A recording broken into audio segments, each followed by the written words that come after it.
Saya Agustinus. Mari kita kenal Alkitab, karena Alkitab pembimbing hidup. Rabu Abu.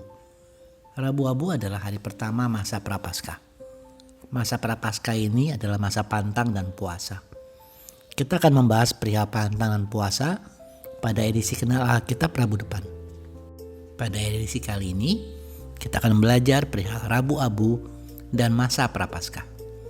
Gereja Katolik menetapkan puasa selama 6 hari dalam seminggu, karena tidak menghitung hari Minggu, karena hari Minggu dianggap sebagai peringatan kebangkitan Tuhan Yesus Kristus. Maka masa puasa berlangsung selama 6 minggu, ditambah 4 hari, sehingga genap 40 hari. Dengan demikian, hari pertama puasa jatuh pada hari Rabu. Pada hari ini, umat yang datang ke gereja, pada dahinya akan diberi tanda salib dari abu, sebagai simbol dari upacara ini.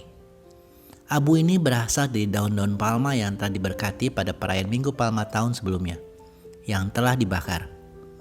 Imam memberkati abu dan mengenakan dahi pada umat beriman dengan membuat tanda salib dan berkata, "Ingat, engkau berasal dari debu dan akan kembali menjadi debu." Atau, "Bertobatlah dan percayalah pada Injil." Namun di masa pandemi ini ada sedikit penyesuaian untuk mencegah penyebaran virus dan tetap menerapkan protokol kesehatan. Imam tidak menyentuh atau tidak kontak dengan umat, melainkan membagikan abu dengan menaburkan abu di atas kepala umat. Atau bagi umat yang mengikuti misa virtual, kepala keluarga akan menggunakan abu dari daun palma tahun lalu, kemudian membagikannya kepada anggota keluarganya. Mengapa abu? Penggunaan abu dalam liturgi berasal dari Perjanjian Lama. Seseorang menaburkan abu di atas kepalanya atau di seluruh tubuhnya sebagai tanda dari kesedihan, penyesalan, dan pertobatan. Sebagai contoh dalam buku Ester, Mordekai mengenakan kain kabung dan abu ketika ia mendengar perintah Raja Ahasiweros dari Persia untuk membunuh semua orang Yahudi dalam kerajaan Persia. Juga para penduduk kota Niniwe, setelah Yunus menyerukan agar orang berbalik kepada Tuhan dan bertobat, mereka menggunakan kain kabung lalu duduk di atas abu.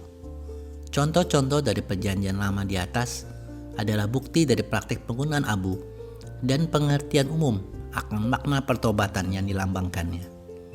Yesus sendiri juga menyinggung soal penggunaan abu kepada kota-kota yang menolak untuk bertobat dari dosa-dosa mereka, meskipun mereka telah menyaksikan mujizat-mujizat dan mendengar kabar gembira. Teman-teman, dalam masa Prapaskah ini, gereja mengajak umatnya secara khusus merefleksikan pengalaman hidup, merenungkan firman Tuhan, dan meluangkan waktu lebih banyak untuk berdoa dan mewujudkan karya amal kasih. Dengan tema APP merefleksikan persaudaraan kita yang senada dengan harapan dari Bapak Kardinal Ignatius Suharyo dalam tahun refleksi 2021 ini, yaitu semakin mengasihi, semakin terlibat, dan semakin menjadi berkat. Selamat menjalankan masa Prapaskah tahun 2021. Mari kita berpartisipasi dan semakin mengasihi, semakin terlibat, dan semakin menjadi berkat. Kasih karunia Tuhan Yesus Kristus menyertai Anda sekalian. Amin.